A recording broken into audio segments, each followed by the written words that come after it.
Okay, picture this. You're staring down a 200-page manual for an accounting system. You just need to figure out one specific thing, like how to log a simple expense, but nothing makes sense.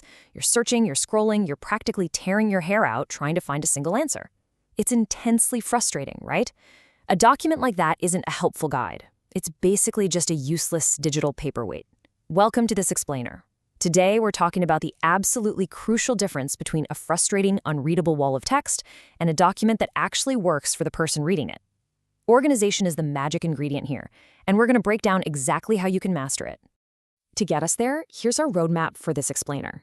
We'll start with avoiding digital paperweights, then move into chunking information, navigation rules, task-based organization, tearing down a model document, and finally, the writing connection.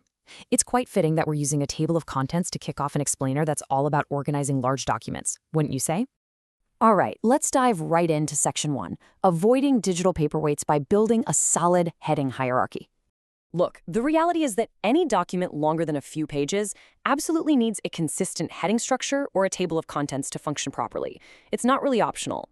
A heading hierarchy uses levels to visually map out how your information is organized, naturally cascading down from broad categories to really specific topics.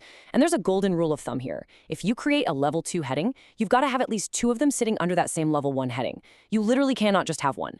If you find yourself with a single subsection under a main section, that usually means the specific heading isn't necessary. The quick fix? Just fold that content right back up into the main section. It instantly cleans up your clutter. Let's look at a quick before and after to see why these headings matter so much. Take vague headings like introduction, using the system, or other stuff. Let's be real. Using the system could mean literally anything, and other stuff is basically a glaring admission that the writer had absolutely no idea how to organize their material. Now contrast that with specific task-oriented headings. Getting started, entering grades, troubleshooting. See the difference? It changes everything. A reader scanning your document needs to pinpoint exactly what they want without reading a single word of your body text. The whole point is setting your document up for quick reference. Think about it. Telling someone to look at Section 3.2 is so much faster and way more precise than saying, it's somewhere in the middle of the grades part. Numbering your sections gives the reader an exact location. That is a massive communication advantage, not just for your readers, but also for any support staff trying to help them out. Plus, in a digital format, numbered sections mean your cross-references can become neat, clickable hyperlinks instead of vague, confusing directions. Moving right along to Section 2, chunking information. Basically, keeping things bite-sized. Chunking is our second major pillar of document organization. It means breaking your information down into short, totally self-contained pieces, usually about half a page to 2 pages long. And the brilliant efficiency here benefits absolutely everyone. For your reader, a chunk titled How to Reset Your Password is a million times easier to locate than digging through a massive 10-page block on general account settings. It lets them find what they need instantly, and honestly, it lets them skip over what they already know. But it's also a total lifesaver for you, the writer. When that password policy inevitably changes down the road, you only have to update that one tiny chunk instead of untangling a whole flowing narrative. So here's a really fantastic way to audit your own writing. I call it the one-question test. Look at a chunk of text you just wrote and ask yourself, does this section answer exactly one question a user might ask? If your heading is something broad like account information, your chunk is probably trying to cover way too much ground. But if you can write a clear heading that literally ends in a question mark, like, how do I reset my password?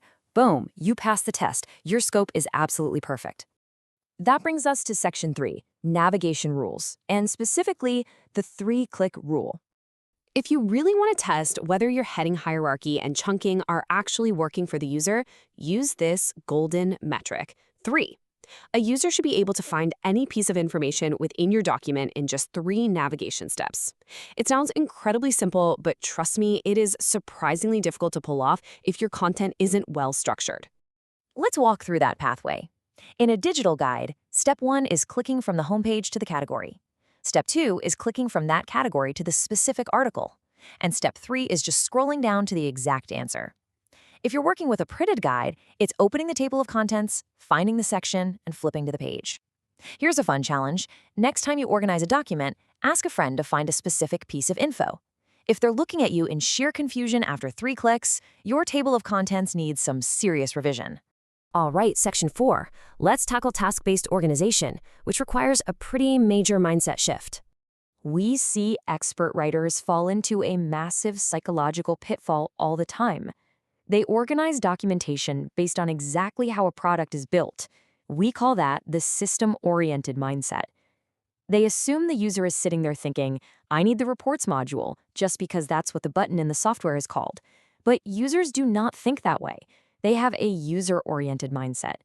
Their internal monologue is entirely focused on a problem they want to solve, like, how do I see my students' average grades? The crucial point here is empathy. You have to organize by task, by what the user actually wants to accomplish, not by where a feature happens to live in the system. Okay, Section 5. Let's look at all this working together in a model document teardown of Gradebook Pro. When you see these theories working in perfect harmony, it's a beautiful thing. Every single element serves a distinct purpose. Let's look at the Gradebook Pro Getting Started guide. Right off the bat, it sets expectations by telling you the whole process takes about 15 minutes. Then, this What You Will Need section lists all the prerequisites, like employee IDs. That totally prevents frustration, because the user gathers everything before they even start clicking around. Then we get our clear, actionable, chronological steps, step 1, 2, and 3, and it beautifully wraps up with a What's Next section, giving clear cross-references to related tasks. And buried inside that model document is an incredibly simple but unbelievably powerful formatting rule. Numbered steps equal do this. Bullet points equal know this. It really is that straightforward. If you want the user to take actionable, chronological steps, use numbers. If you just want them to absorb background info or a list of items where the order literally doesn't matter, use bullet points. It visually separates the action from the context and makes the page incredibly easy to scan.